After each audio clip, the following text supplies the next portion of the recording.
আর মিনিস্ট্রির জায়গাটা খুব কঠিন জায়গা। আর এমন একটা মিনিস্ট্রি পেয়েছি যেখানে আরো বেশি কমপ্লিকেটেড এবং সিন্ডিকেট দিয়ে ভরা একটা জায়গা।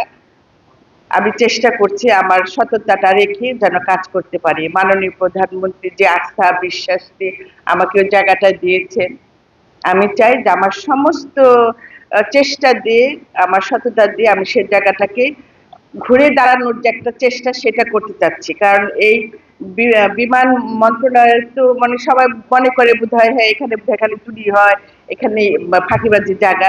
সেই জায়গাটা থেকে আমি চাচ্ছি যে এটা একটা ভালো অবস্থানে নিয়ে আসা।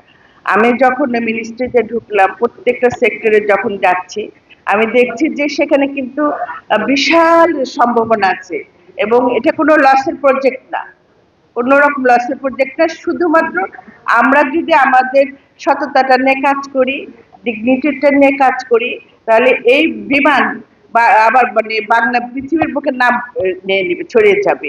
আমার চেষ্টাটা সেটি, কতটুকু পারবো জানি না, কিন্তু আমি চেষ্টা করছি যে অন্তত আমি না থাকলেও মিনিস্ট্রিতে সারা জীবন আমি থাকবো না, আমাকে তো চলেই যেতে হবে, কিন্তু তারপরে যেন বলে যে না আপা এসেছিল, আপা আমাদের পরিবর্তন এনে দিয়ে শুরুটা আপা করে দিতে পারছে, এই কথাটা শুনলে আমার ভালো লাগবে। আপনারা সেই দোয়াটাই আমার জন্য করবেন। আর আমি আপনাদের সহযোগিতা চাই, আন্তরিকতা চাই, কারণ ভালো কাজ করতে গেলে একা করা যায় না।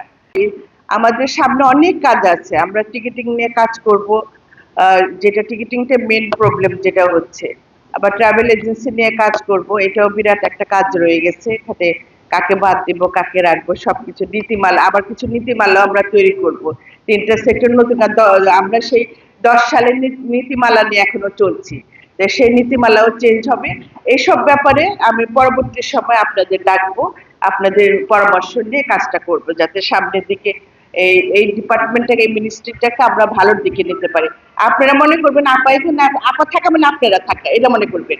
আপা আছে মানে আপনারা, সুতরাং আপনারা শ্যাডো আপা হয়ে আপার জন্য কাজ করবেন, যে মনে করবেন যে এই মিনিস্ট্রি উন্নতি হলে এটা আপনার উন্নতি হচ্ছে।